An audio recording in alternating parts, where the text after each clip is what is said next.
Sa makausapa mayong buntag diha ninyong tanan. May buntag di. Kumusta naman ang tanan?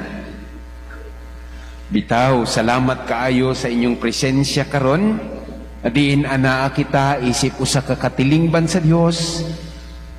Gikan sa atong nagkalain-laing pamilya, gikan sa nagkalain-laing dapit, ania kita o kining yugtua sa panahon sa Domingo, misa, nagapasalamat kita sa Dios ug inubanan pa sa makanunayon natong hangyo sa Ginoo nga kita iyang tabangan. Iapil nato sa tong pag-ampo katong mga kaigsunan nato nga naa sa kapitus ug hinaot pa sila makakaplag og panabang gikan sa Dios alang sa matag adlaw nilang paningkamot. Magpasalamat kita ug magmakanunayon sa pag-ampo. Karon tinuod nga mauni kano karon ang Domingo sa mahimayaong pagsaka sa atong Ginoong Hesukristo balik ngadto sa langit. Ug kini siya dili nang ni siya kanang gitawag nato ordinaryong panghitabo kay para nako mauni ang pagpasidungog sa atong Ginoong Hesukristo diin dinhi mauni ang mahimayaong kahingpitan, glorious completion, mahimayaong kahingpitan sa iyahang kinabuhi o sa iyahang misyon. Mo naangay pasidunggan ang Ginoong Dios, ang atong Ginoong Hesukristo, o siya mismo gipasidunggan sa amahan, nga siya mo balik ngadto o mulingkod sa iyahang tuo. Diin ang iyang kinabuhi, sukad pa sa iyahang pagkahimugso, diin ang hinungdan sa iyahang pag-anhi tungod sa gugma sa amahan ug ang iyahang sakripisyo, misteryo paskual, pagpakasakit, pagkamatay ug pagkabanhaw sa krus, kahingpitan sa iyahang misyon alang sa pagpasaylo sa atong mga kasalanan ug pagdala kanato sa kahayag sa kaluwasan. Mauni ang kahingpitan sa iyahang misyon ug kinabuhi. Busa angay nato siyang daygon kanang gipamulong nato, praise the Lord, I love you Lord. Mauni ang hinungdan, mauni ang kahigayunan. Sahay aduna kitay sayop nga konsepto, sayot nga pagsabot diha bitaw sa kanang gitawag nato og mahimayaong pagkayab balik ngadto sa langit. Ubay-ubay kanato ang mituo nga ang atong Ginoong Hesukristo daw nga naara sa panganod ug nagtan-aw nato. Wala siya didto sa panganod. Atua siya sa gingharian ug nag-andam og duna alang kanatong tanan. Kay siya mismo nag-ingon kun hain siya tua usab kita. Mao bitaw ang iyahang mahimayaong pagkaya balik ngadto sa langit pagmatuod nga kita lumalabay ra niining kalibutan ug dili kita taga dinhi ug adto kita magpuyo hangtod sa way katapusan nga puloy-anan sa kahimayaan sa gingharian sa langit ug tuwa siya nag-una na kanato. Daghan pod ang moingon sa sayop nga konsepto nga Jesus simply went away and left us and be back again. Dili na mao nga mura na siya nilakaw, unya mo balik lang. No, dili. No. Mikayab siya balik ngadto sa langit apan ang iyang espiritu ania dinhi kanato. Siya mismo ang moingon, siya mismo ang magpadala sa manlalaban alang kanatong tanan. Ang iyahang espiritu, ang iyahang pagkasya ania uban kanato, kuyog kanato ug nagpanalangin kanatong tanan. Busa mga kaigsunan, mahinungdanon nga sa kanunay ilhon nato ang Espiritu Santo. Gawa sa Dios Amahan, sa Dios Anak ug sa Dios Espiritu Santo, tulo ka persona nga nasinati nato ug kanunay nga nagkigkuyog kanato, nagpanalangin kanato. Ang mahimayaong pagkayab sa Dios dito sa langit nagdala kanato sa atong pagkatawhanon. He brought our humanity into heaven with Him. Gidala niya sa iyahang pagkatawhanon, mikayab siya but pasabot kinsa kita ug unsa kita gipalabihan sa Dios ug iyahang gipangga. Ug gani timaan sa iyahang pagmahal nagpadayon ang iyahang pagpanalangin sa atong pagkatawhanon. Mana angay kita nga malipay. Mauni ang kahingpitan sa atong pagtuo. Mauni ang kahingpitan sa atong pagdahig ngadto kaniya. Busa ang iyang mahimayaong pagkayab ngadto sa langit kagasa nga nadawat sa halapad nga katawhang tumutuo ug nagasalig sa Dios. Ngadto sa mga tinun-an, unsa may immediate effect ni ini? Unsa may epekto ni ini ngadto sa iyang mga tinun-an ang mahimayaong pagkayab sa langit? Una, napuno sila sa kalipay. Dili nasusama adto nga nasinati nila sa pagkamatay sa atong manunubos nga daw nawad-an sila kanabitaw direksyon. Napuno sila sa kapakyasan bisan tuod nga nakit-an na nila ang Ginoo sa nga nabanhaw apan wala sila kasabot. Og sa panamilit-milit sa atong Ginoong Hesukristo sa dili pa siya mukayab sa langit, anaa ang iyahang pagmatuto, anaha ang iyang pagpasabot kabahin sa nahisulat diha kaniya ug ang mahinungdanong manghitabo nga bobalik siya ngadto sa amahan. Busa ang mga tinun-an tungod sa ilang kalipay nga puno sa kadasig, puno sa kanabitaw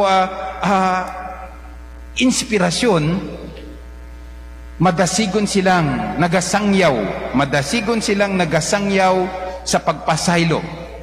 Ginamit ang misteryo Pascual o ang pagpakasakit o pagkamatay sa manunubos, ingon man usab ang iyang pagkabanhaw. Gisangyaw sad nila ang iyahang mahimayaong pagbalik nganhi uban kanato. Nagmasangyawon sila taliwala sa pagpanglutos, taliwala sa mga banta nga mamahimo silang mamatay, taliwala sa banta nga mahimo silang i-reject bisan sa ilahang mga gimahal sa kinabuhi. Apan para kanila ug diha kanila nagmatuod ang presensya sa Dios. Now, kanatong tanan nga niya karon dinhi nga nagasaulog sa pagdumdum ni ini sa dili pa kamo mahikatulog tungod kay mura mag nagpitok-pitok na ang inyong mga kilay ug inyong mga mata. Mga kaigsuunan, mauni ang kanang gitawag nato yugto diha sa atong pagkamatotoo. Si Kristo namatay, si Kristo nabanhaw, si Kristo mobalik nganhi but pasabot ni ana ang atong pagpaambit sa kadaugan ni ini nga anaunta kanato ang paglaom ug maato sa kanunay, mapuy-an nato sa kanunay ang paglaom ug kaligunan. Taliwala sa daghan natong mga problema, taliwala sa daghan natong mga pagsulay sa kinabuhi, daw anaa kita sa langob nga namaklay, naglisod sa pagbaklay, pero anaa kanato ang sa atong alimpatakan, sa atong kasing-kasing, kay nakit-an naman nato ang daw kahayag dito sa unahan, adunay klaro nga padulngan, adunay paglaom, adunay direksyon. Diha kita, murag katong nga imahin ang gusto nako ibilin diha kaninyo. Sa ingon man usab, giawhag usab kita nga mopaambit sa misyon o moambit sa misyon ni Kristo sa pagsangyaw sa iyahang mahimayaong pagkabanhaw, mahimayaong pagsakang ngadto sa langit, diha sa pagpasaylo, ingon man usab alang sa kaluwasan sa tanan. Nga kinisya nga mga butang maipadayag nato diha sa atong words and action, ingon man usab sa atong talents and capabilities, or ingon man usab diha sa atong attitudes and longings in life. Nga pinaagi niya na mahimunta nga kapanaminan ang atong mga pulong ug atong mga buhat sa presensya sa Dios ngadto sa uban. Ang mga gipamulong nato, ang atong mga buhat mahimong makinadmanon sa pagkabalaan nga diin pinaagi niya na nagasaksi kita sa presensya sa Dios. Ang ato bitaw mga kahibalo, ang ato mga kaabtik, ang ato mga kaalam, even our capabilities, mahimo ni siyang sandayong sa pagkamanggihatagon sa Dios, sa gugma sa Dios. nga diin masinati ug makit-an usab sad ni siya sa uban, labi na ngadto sa hugot nga nagkinahanglan. Ingon man usab ang atong mga linihukan, ang atong mga kinayag pamatasan, hasta na ang atong mga pangandoy sa kinabuhi, mahimuntang makahatag og paglaom alang sa uban, makahatag og kaligunan ug inspirasyon alang sa uban, labi na kadtong mga naglibog o anaa sa kapitus. Hinaot paunta nga kining mahimayaong pagkayab sa atong Ginoong Hesukristo, mauni ang iyahang epekto dinhi kanato nga naangkon usab sa mga tinunan, nga naangkon usab sa mga tinunan, ug maunay hinungdan nga kini sila nagasangyaw sa atong Ginoong Hesukristo ug akong usbon taliwala diha sa daghang mga pagsulay sa kinabuhi. Mahimo na kitang dili lutuson, mahimo nang walay mo question nato, apan nagpadayon ang pagpanglutos usab sa diablo, pinaagi sa iyahang mga tintal, pinaagi sa iyang paghatag og mga kalibog, pinaagi sa iyahang paghatag og kanabitaw kapitus. Apan taliwala ni ana, hinaot paunta nga kita diha sa atong mga kaakuhan nga gipuy-an sa mga responsibilidad nga niya karon, magapabilin kita nga matinud-anon sa kabalaan ug mapatunhay sa buhat nga angayan ug matarong. Diha taliwala sa ato bitaw kanabitaw paningkamot nga magmatinud-anon sa kabubuton sa Dios. Naot punta ma-inspire kita ni ining mensahe sa mahimayaong pagkayab sa langit sa atong Ginoong Hesukristo.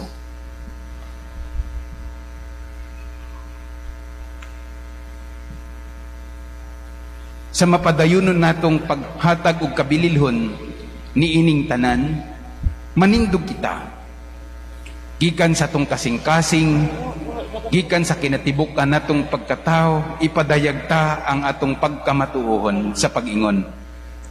Nagatuwa ko sa Dios nga Amahan nga magagahom sa tanan, magbubuhat sa langit ug sa yuta, ug kang Hesukristo yang anak nga bugtong Ginoo nato, nga gipanamkon sa lalang sa Espiritu Santo, gianak ni Maria nga Birhen, gisakit sa sugo ni Poncio Pilato, gilansang sa krus, namatay o gilubong, mikunsad sa mga minatay, sa ikatulo ka adlaw na banhaw, misaka sa langit, nagalingkod sa to sa Dios nga Amahan, makagagahom sa tanan.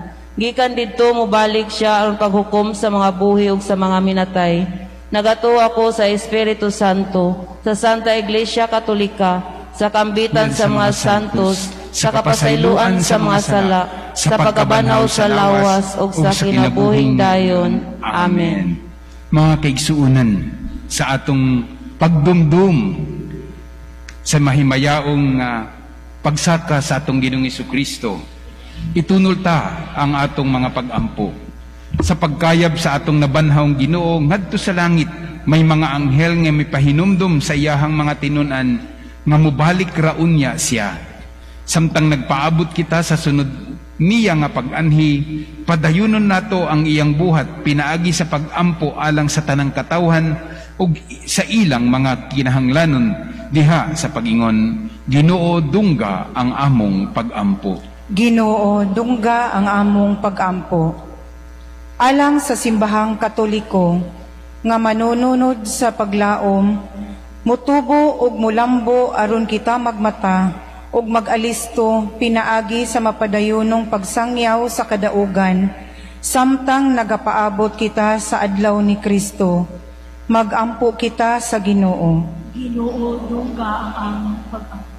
Alang sa atong mga opisyal sa publiko, mabulahan unta sa mga gasa sa kaalam o pagsabot, sa pag-alagad sa pangidahanglan sa tibuok katawhan. Magampo kita sa Ginoo. Ginoo, dungga ang among pag-ampo.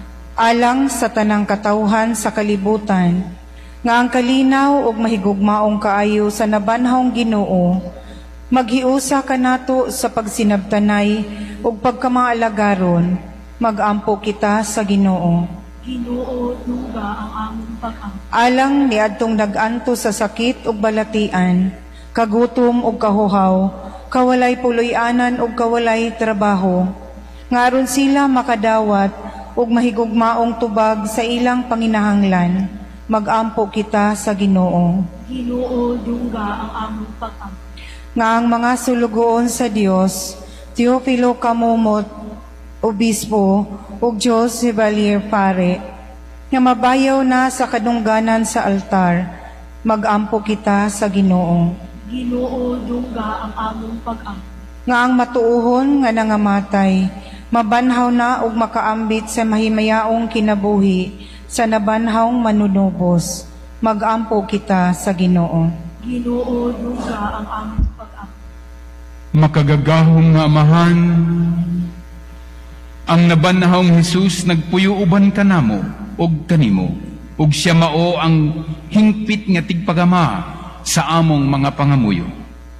Dungga kami pinaagi diha kaniya, nga buyog hari hangtod sa kahangturan. Amen. Maglingkod kita karon, atong awiton ang awit sa paghalad, samtang atong gidala ang halad sa mga altar.